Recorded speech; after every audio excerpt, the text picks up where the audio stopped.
اللهم إنك عفو كريم تحب العفو فاعف عني. اللهم إنك عفو كريم تحب العفو فاعف عني. اللهم إنك عفو كريم تحب العفو فاعف عني. اللهم إنك عفو كريم تحب العفو فاعف عني. اللهم إنك عفو كريم تحب العفو فاعف عني. اللهم إنك عفو كريم تحب العفو فاعف عني. اللهم إنك عفو كريم تحب العفو فاعف عني. اللهم إنك عفو كريم تحب العفو فاعف عني. اللهم إنك عفو كريم تحب العفو فاعف عني. السلام علیکم ورحمۃ اللہ وبرکاتہ. اللهم إنك عفو كريم اللہ سبحانہ وتعالیٰ تحب العفو فاعف اپنی رحمتوں میں برکتوں میں رکھے عني. اور سب سے راضی ہو جائے. نحمدہ ونصلی علی رسولہ الکریم. اما بعد فاعوذ باللہ من الشیطان الرجیم. بسم اللہ الرحمن الرحیم. رب اشرح لی صدری ویسر لی امری واحلل عقدۃ من لسانی یفقہوا قولی. شکر ہے اس ذات کا جس نے ہمیں ایسی رات میں اکٹھا کیا جس رات کو اس نے 1000 مہینوں سے بہتر قرار دیا. اس نے ارشاد فرمایا لیلۃ القدر خیر من 1000 شہر. لیلۃ القدر 1000 مہینوں سے بہتر ہے. 1000 1000 کا مطلب آپ سوچئے 12 مہینے کا 1 سال ہے اور 10 سال میں 120 مہینے اور آپ آگے بڑھتے جائیے 82 سال اور 4 مہینے. عمومی طور پر لوگوں کی زندگی بھی نہیں ہوتی، لیکن لیلۃ القدر ایسی رات ہے جو 1000 مہینوں سے زیادہ افضل ہے. یعنی صرف 1000 تک کی بات نہیں، 1000 سے کتنا اوپر نو ون کسی کو معلوم نہیں ہے.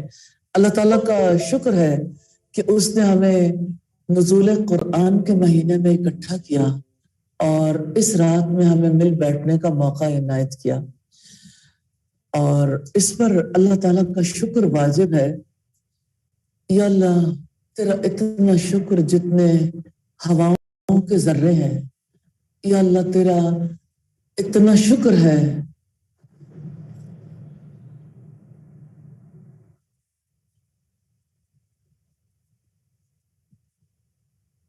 کہ 5 لوگ جگہ خالی کرتے ہیں اس سائٹ پہ. جی اس سائٹ پہ چلے جائیں پلیز.